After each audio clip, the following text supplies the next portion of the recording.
The Taj Mahal, a temple of love beyond time. Arrival in Agra. A train from Delhi to Agra glided through the plains of northern India like a slow-moving thread stitching past and present together. The countryside unfurled in greens and golds, dotted with small villages, ancient forts, and the occasional call to prayer rising on the wind. Adrian sat by the window in a quiet corner of the carriage. His notebook rested in his lap. Beside it, a small envelope with a pressed marigold inside, given to him at the station by a smiling vendor, who had said, "For beauty and for peace." It was early morning when he arrived in Agra. The city was waking up, rickshaws weaving through narrow lanes, school children in uniform, smoke spiraling from rooftop stoves. But over it all loomed a sense of gravity, an unspoken reverence, as if everyone here lived in the shadow of something sacred. That something was the Taj Mahal. First glimpse. Adrian chose not to go directly to the site. He wanted the moment to arrive naturally, unrushed. So he walked the streets, listening to conversations in Hindi and Urdu, drinking chai from roadside stalls, and watching the Yamuna River curve through the land like a ribbon of old memory. And then, in the hazy distance, he saw it. The Taj Mahal, rising like a vision from a dream, white marble glowing against the pale blue sky, as if the air itself had carved it, 4 minarets standing like guardians, a great dome floating like a pearl. He stopped. There was silence in his mind. No thought, no note to write, only stillness. The gate of eternity. He entered through the great gate, the Darwaza-i-Raza, an arched red sandstone structure inscribed with elegant Arabic calligraphy from the Quran. The gateway framed the Taj perfectly, as if saying, "You must pass through reverence to see love." Adrian stood beneath it, running his hand along the cool stone. The verses above read, "O soul at peace, return to your Lord, content and well pleased." And then he stepped through. The garden spread out before him, symmetrical, green, harmonious. Fountains mirrored the sky. Cypress trees lined the walkways, symbols of death and eternal life in Persian tradition. And at the center, rising in pristine silence, the Taj, the story of Shah Jahan and Mumtaz Mahal. And Rylands sat on a marble bench in the garden, shaded by a neem tree. A guide nearby told the story in soft, measured tones.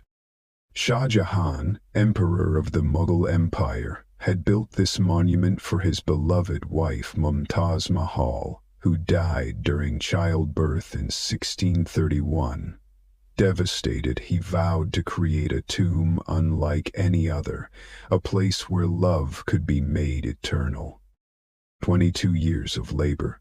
Thousands of artisans, marble brought from Rajasthan, inlay work with jasper jade, turquoise lapis lazuli, architects from Persia and the Ottoman Empire, and the vision of one man's grief turned into stone.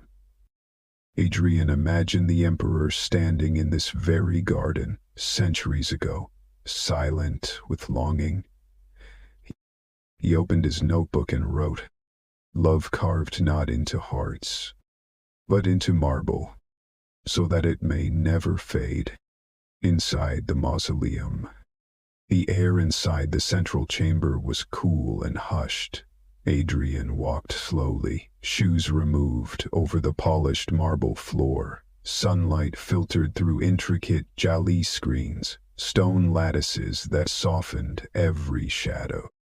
In the center stood 2 cenotaphs, empty tombs symbolic of Shah Jahan and Mumtaz.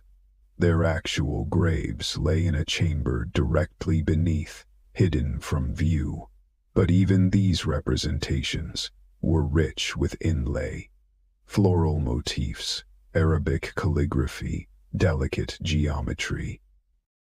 Adrian noticed how the room echoed softly, a single whisper multiplied in the dome. It felt like standing inside a prayer.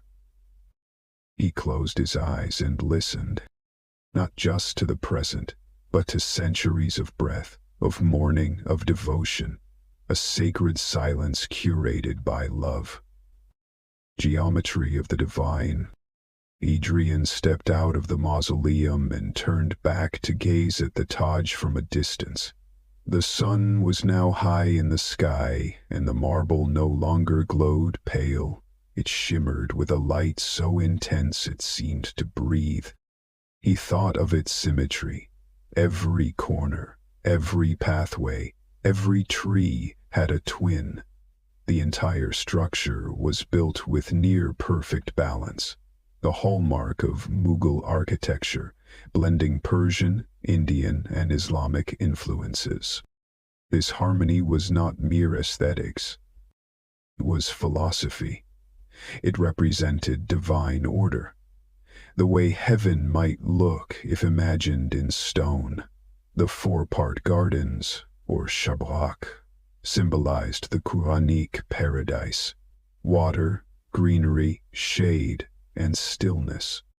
He looked again at the reflecting pool. The Taj's perfect image shimmered in it, real and unreal, a dream you could walk through. Adrian wrote, "The Taj is not a monument. It is a mandala, made for the eye but meant for the soul."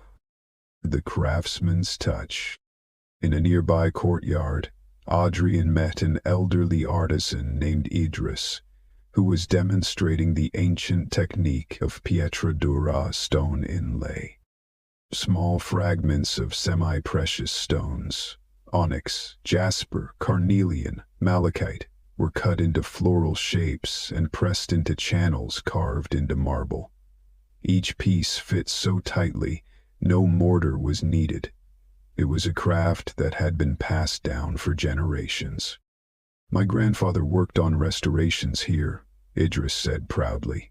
"These stones are older than our memory, but they still speak." Adrian traced the smooth petals of a finished lotus with his fingertips. He realized that in the Taj Mahal time had not stopped. It had been preserved, not only in structure but in the living hands of those who still shaped beauty from stone. By the Yamuna. That evening, Adrian crossed the river to view the Taj from the opposite bank, the Mehta Bagh, or Moonlight Garden. Few tourists came here. The view was quiet, distant, and softened by twilight. The Taj Mahal glowed like an apparition across the water.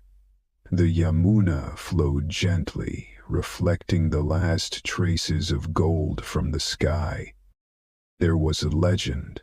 Shah Jahan had planned to build a second mausoleum, this one in black marble on this very side of the river. It was to mirror the Taj, connected by a bridge of light.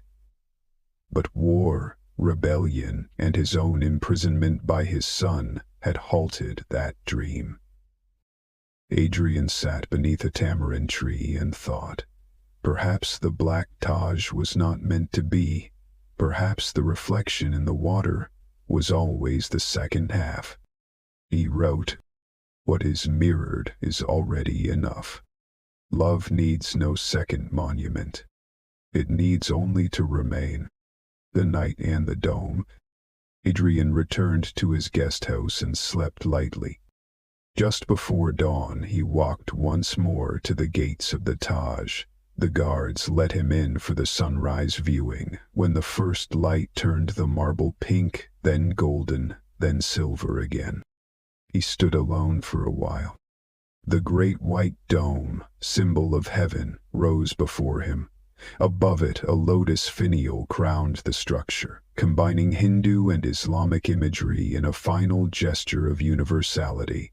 Crescent moons, calligraphy, symmetry, silence.